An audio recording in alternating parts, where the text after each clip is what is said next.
So, for those who do not know me, my name is Amir Cooper, and my, excuse me and my wife, we run the youth department here. All right. So, first and foremost, I want to thank our pastors for allowing me to speak today and trusting me.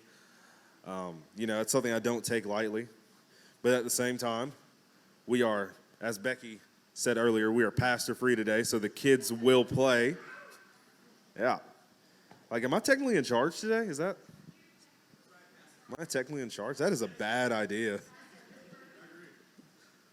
Oh, man. So welcome everyone to church, to In.spired Church today.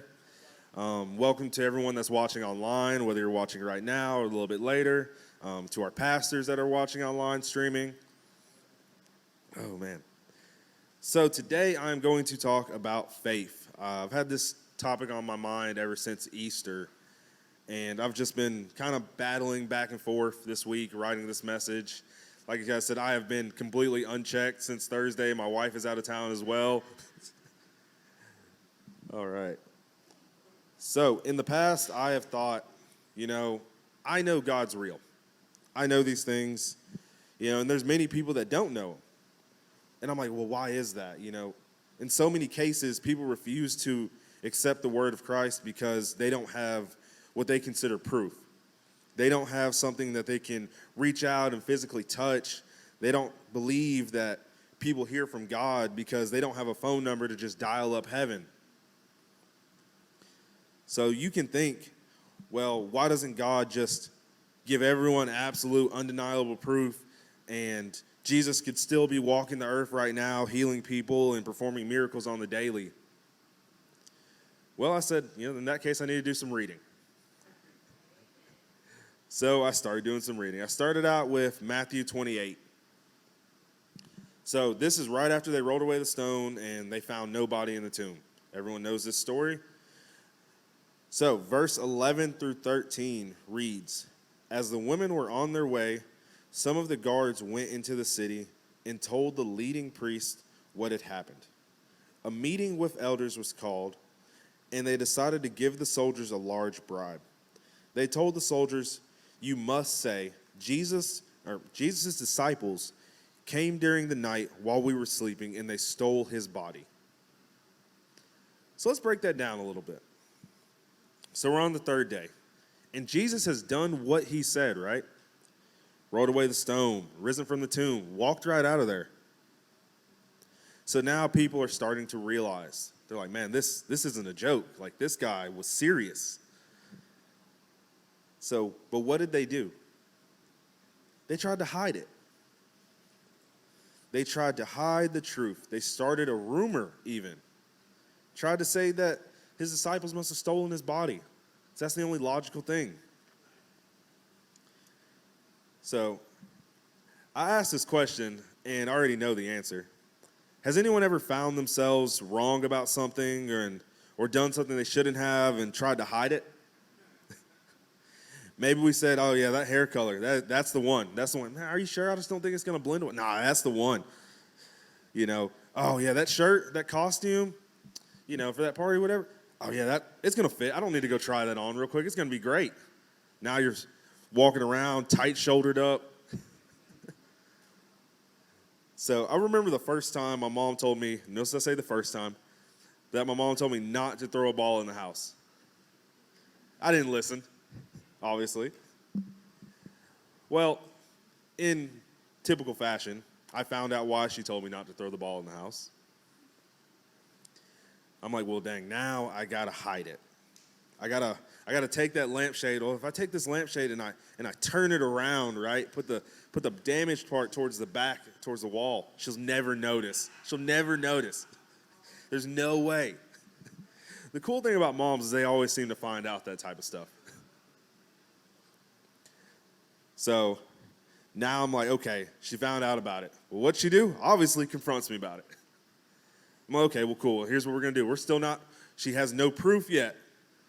So yes, there's damage, but she does not have undeniable proof. I am innocent until proven guilty. So I can try and start a lie. I can Tried to start a rumor. The dog. I think at that time the only inside dog we had was a little toy poodle and Shih Tzu mix. She could do some damage, all right? That lampshade, it's easy work. She probably jumped off the couch, was doing acrobatics in the house. Nobody seen it. Then she turned the lampshade around. Couldn't have been me. It's the dog. All right, so let's get back on topic here. So Jesus rose.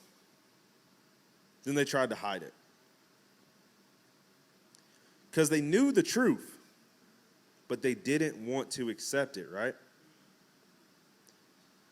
Anybody ever had some truth that they've gotten, a truth bomb, something that they've tried to hide, but we just try to deny it? We try to act like it's not really there, like it's not happening. And that can apply to so many different things in our lives.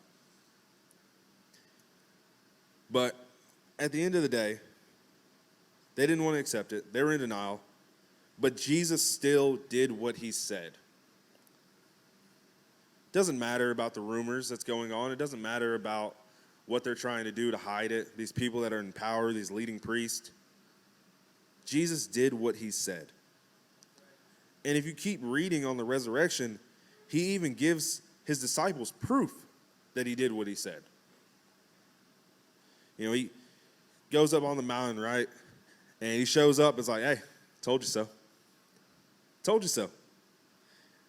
So if we skip ahead to verse 16, it reads, Then the 11 disciples left for Galilee, going to the mountain where Jesus had told them to go.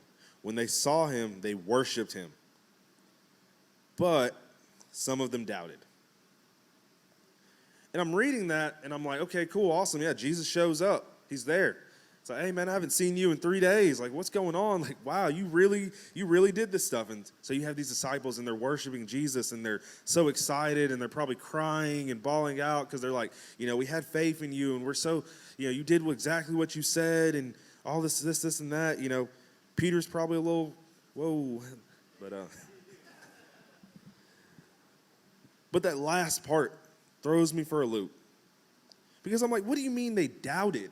How could they doubt Jesus Christ? This man has walked the earth. He's healed people. He's gone places. He's been exactly where he needed to be before he needed to be there, right? Like, we have all this undeniable proof. All these disciples, they've been walking by his side. They've been there. They've seen they've seen people being healed. They've seen the miracles. They've heard the messages that he's told them. They've walked on water. How did people doubt Jesus when he comes back from the dead, just like he said he would? So again, I had to do some reading. And me and reading don't usually go along too well. So I'm trying to change here. So if you do a little bit of studying up on ancient Greek, the word doubt means to be hesitant and to waver, but not total disbelief. So just because they doubted, it's not that they just didn't believe it. It's not that they just said right off the rip, no way. No way, buddy. No, it's not happening. I don't know what kind of smoke and mirrors you pulled, stunt doubles. It's not happening. This Chris Angel stuff right here, it's not it. But they weren't in total disbelief. They were just hesitant to the idea. Because although Jesus told them, he told them what he was going to do and how great it was going to be, they still doubted. They were worried. So let's put ourselves in their shoes. So you're in this situation. You're doing what you're supposed to. You're going to Galilee, right? You're going up on the mountain, and then you see Jesus. So you know what to expect. You've been told what to expect. He told you where to go, what to expect when you got there. But it still throws you for a loop when you see it. So I'm like, okay, well, everything's become real, right?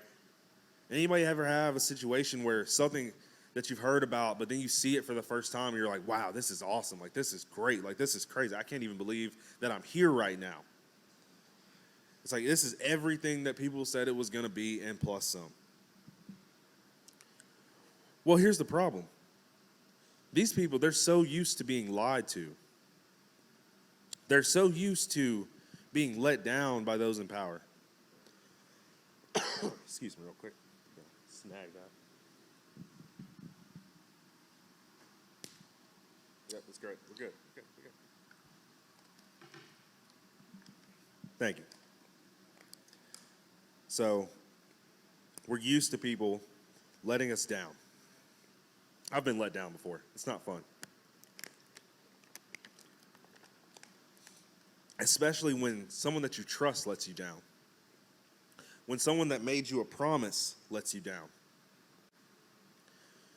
Because that breaks our trust. And trust is hard to come by for some people. Especially when you've been let down over and over and over and over again. When people have used your feelings and your emotions against you for their own gain. Excuse me. So, but now, somebody comes along, right? And it's someone new. Someone that challenges the status quo. Everything that we're so used to, that we've just been believing, that we've just been told that, hey, this is how it is, and nothing's ever going to change. And you don't see a way that it could change. So, but why did he do it? Why did he come back? Why did he do these things? Because then we start asking ourselves questions, right? Be like, okay, now this is real, but why? Why is this real? Why is this happening? Why is this the way that it is? Well, he did it for his disciples. He did it for prostitutes. He did it for fishermen. He did it for everyday people that, are just like us, workers, people that are just walking this earth trying to do the best they can. He even did it for the people that put him on the cross. For the people that told him that he was a liar, that told him that he didn't really do these things. He's not the real Messiah. That everything's smoke and mirrors. So in that moment, when I realized all that, these people were probably terrified. I mean, they were probably just wondering, like, what in the world is going on? So now they've seen the proof. But they're so hesitant to accept it because of the times that they've been let down.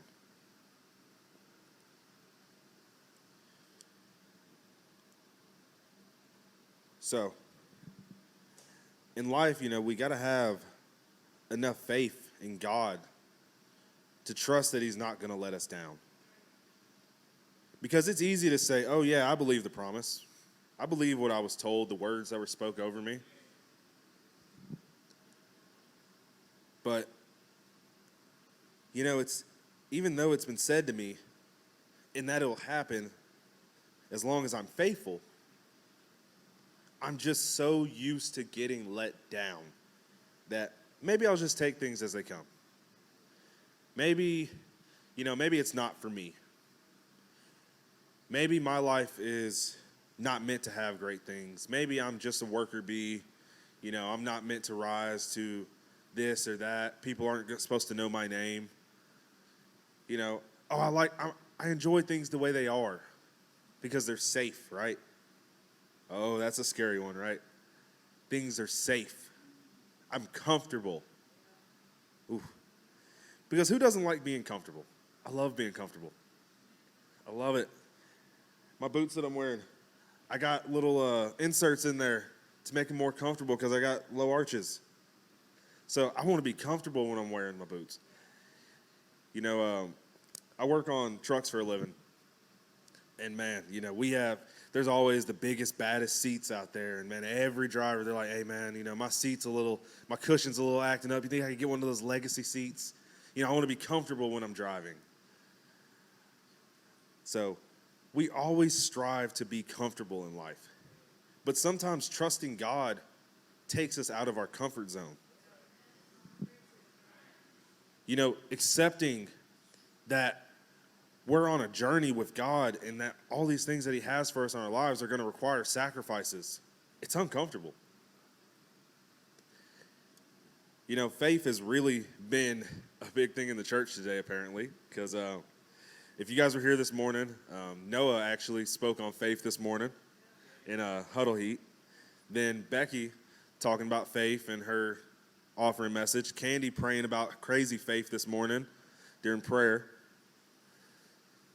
Like I said, I've been battling this message, and I'm like, I don't know if this is really what I need to be talking about. I don't know if this is really the right thing, if I'm really hearing that this is what needs to be said.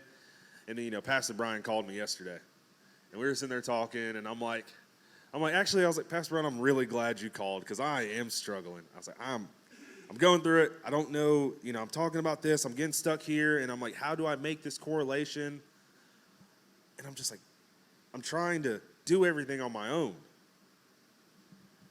because I don't want to get up here and embarrass myself, right? I said, this could go either really good or really bad. I don't want to it's like come up here and say the wrong things because I've been trusted by our pastors who lead this church and lead it so well to bring the word of God, right? You guys are still listening to me, so I'm guessing you're trusting me. Nobody's walked out yet. Well, I think we might have had one, but she had to go set up, so it's fine. We'll all get on L later. But Pastor Brian told me, he said, Amir, you just gotta let the Holy Spirit flow. And I've been told that before, right? I've been told that plenty of times before, but I'm trying to have everything on paper so I can have something to read. Well, on iPad. But I'm trying to have everything that I can read so I can go off of so I don't get nervous and say the wrong things and go off on a tangent. But sometimes it just comes down to letting the Holy Spirit flow and trusting that he's going to tell me the things to tell to whoever I'm talking to. Whether it's here on stage, whether I'm speaking into somebody's life that's just going through it during the week and I'm calling trying to check up on someone. We just got to learn to trust God and let him flow. But that's hard, right? Because we get stuck in our own plans. Everyone has that one family member on vacation that has that whole itinerary. Me and my wife are complete opposites when it comes to going out of town or doing something fun. She wants to have a plan. She wants to know where we're going. She wants to know when we're going, what are we bringing, how much it's going to cost.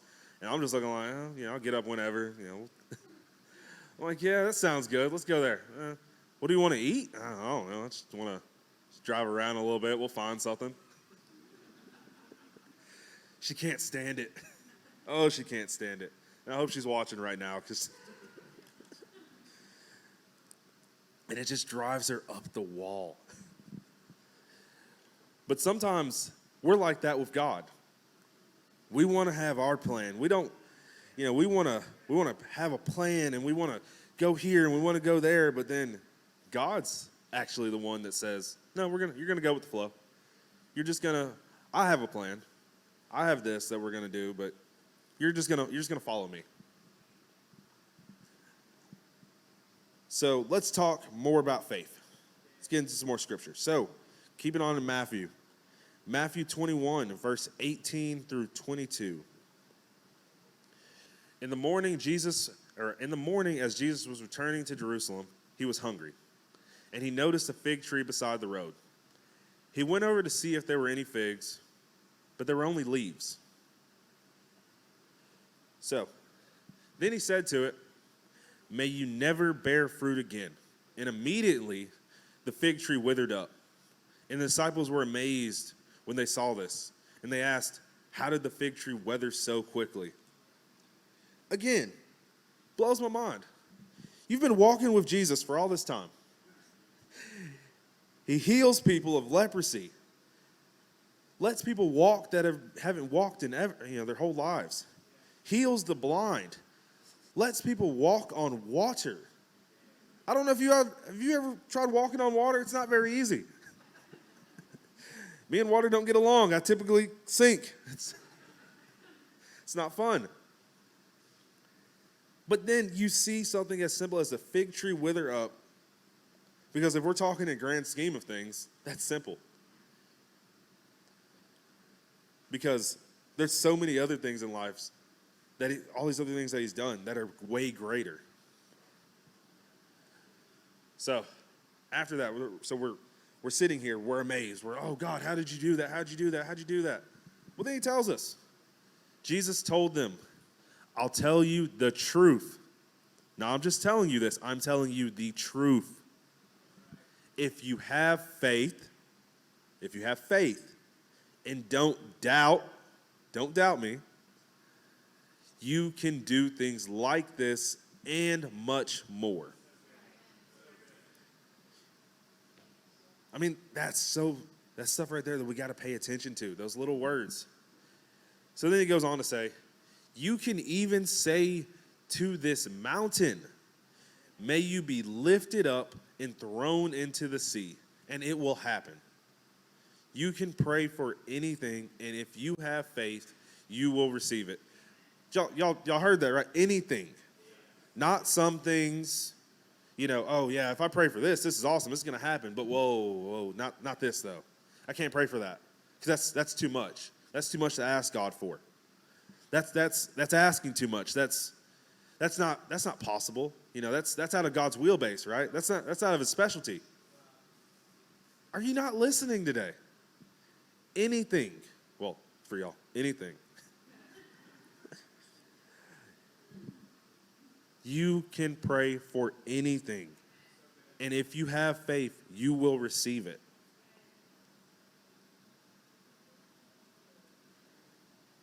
So, everyone wants proof. We all want proof. So as Pastor Brian said last week, he said, Jesus says, follow me. And we'll say, oh yeah, sure, awesome, great. But where are we going? That's not what I said. That's not what Jesus said. He said, follow me.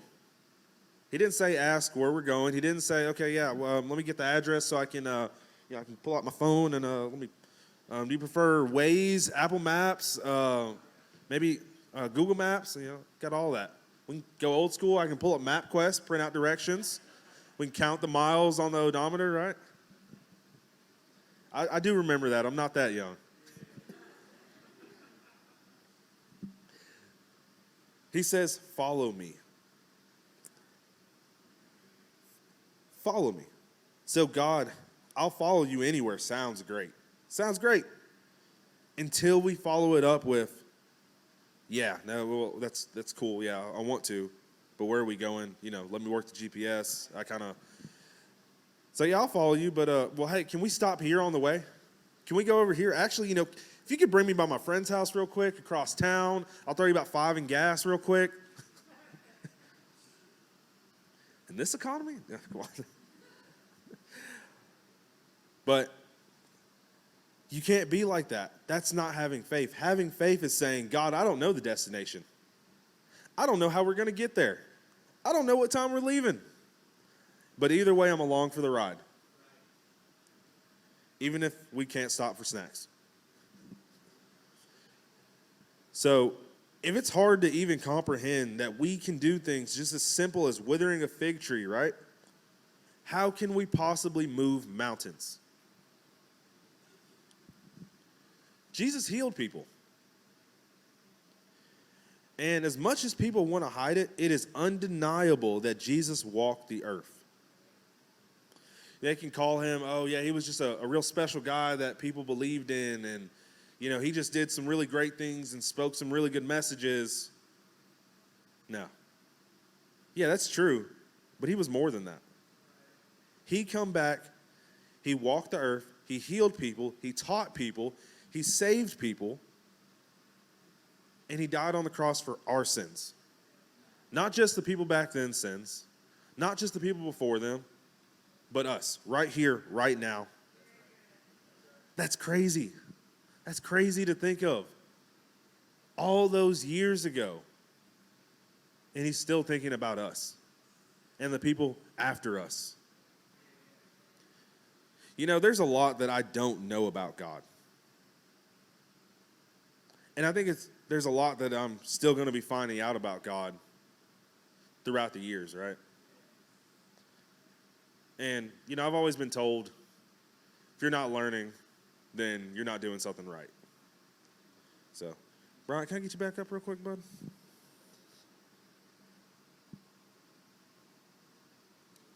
So good. Ryan's my buddy, man. He's good people. Awesome on the guitar.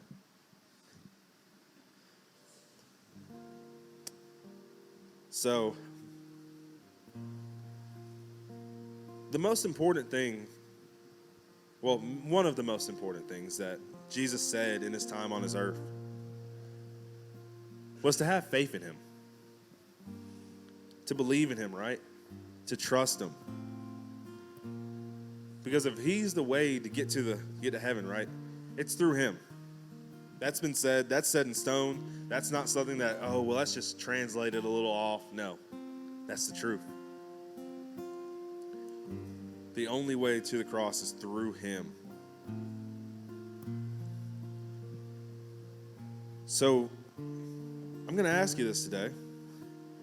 But what's that thing the thing or things that's been spoken over you? The things that you're asking God for, but you're having trouble trusting God for. Because I'm here today to tell you that it's yours. It's yours. But you got to want it. You got to say, man, this, God's made these promises to me. God's told me that, I can do all things through Christ.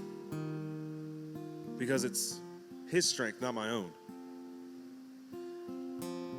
And as much as I try to do it on my own, and as much as I try to do it through my own agenda, it just keeps not working out. And I just want to give up. I want to let it go. I want to say that it's just not for me. Because how could it be, right? I've tried it over and over and over and over again. I've been looking for that job that I've been trying to get, that I've been trying to land, and every time I apply, they keep picking someone else. I'm ready to buy a house, and I keep getting bid over, and my offer's not getting accepted. That's because it's not time yet. I think that was one of the hardest things for me and my wife when we were first looking for a place, because we're in a place now. It's like, hey, we're engaged. We want to get married. All right, cool. Well, I want to buy a house. Well, it seems like my finances are just in turmoil. I don't make enough money to buy a house, and the market was crazy back then in 2021. And I'm like, how am I going to buy this place? How am I going to find a place for me and my wife to start our lives? Well, then I get a phone call out of the blue. Get offered a job making 20 grand more a year. And I'm like, wow, that's crazy. And I'm like, okay, well now we can get the bigger loan. My wife gets a raise at her job too. I'm like, wow, this is awesome. So I'm like, okay, we got the bigger loan, or we have the pre-approval. Well, now we got to find the place. Oh my God, every time, and trying to find it in the right area. And, we're looking at, and we start saying, well, what if we sacrifice this? Or what if we sacrifice that? What if we let this go? Well, what if we get to this area? It's a little bit farther drive from church than we wanted to be, but, that's okay. We'll just make the drive. Well, it's a little smaller than we wanted, so I'll just settle for this. I'll settle for that. Well, then I'm at work one day, and she calls me. She says, hey, have you seen this house? And I'm like, no, I haven't seen this house. Like that, I haven't seen that on our portal. I haven't seen it on Zillow, Realtor, or anything.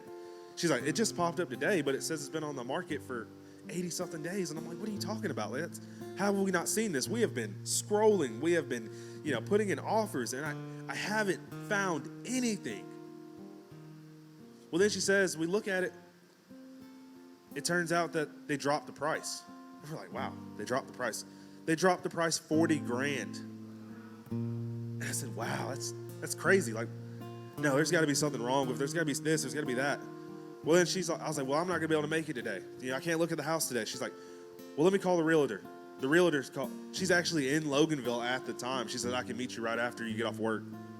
So my wife goes over there, and she looks at the house, and she FaceTimes me, and I was like, wow, that's like everything that we've been asking for. I said, that's what we need. I was like, put the offer in right then. I don't even want to see it. I don't even want to see it. I was like, just put the offer. She said, no, you need to come see it. I'm like, okay. I was like, so I come the next day. I come Tuesday, and I come look at it. And I'm like, man, this is awesome. I was like, this is great. I was like, yeah, it has a couple kinks here and there, some stuff we're going to have to fix. I was like, but that's okay. I was like, well, now we got to get past the financing part. Well, that's what stumped me every time before, because I've looked at plenty of houses. I've gotten to the point where I said, okay, hey, this is what we're going to do for our offer. Hey, tell them we'll offer over 40 grand over asking cost, and we'll make it work somehow. We'll as long as we can get the loan, the pre-approval, then it's fine. Well, our realtor calls and they say, oh yeah, we're actually looking for someone with an FHA loan, which is what we were doing, and we're looking to do quick closing. We have a lender already. We already have the appraisal. We already have the inspection forms, and we can close in a week. And I was like, wow, that's crazy. And then I was talking to someone about this whole situation the other day, and I'm like, I remembered that I always told my mom, I was like, yeah, I want to buy a house before I'm 23, or by the time I'm 23. We bought that house like a couple days after my 23rd birthday. So today I'm going to open up the altar. I'm going to ask, can we go into that second song? Yeah? Can we do that second song? And I'm just going to invite you guys up here and just to have a moment with God, because when it comes down to it,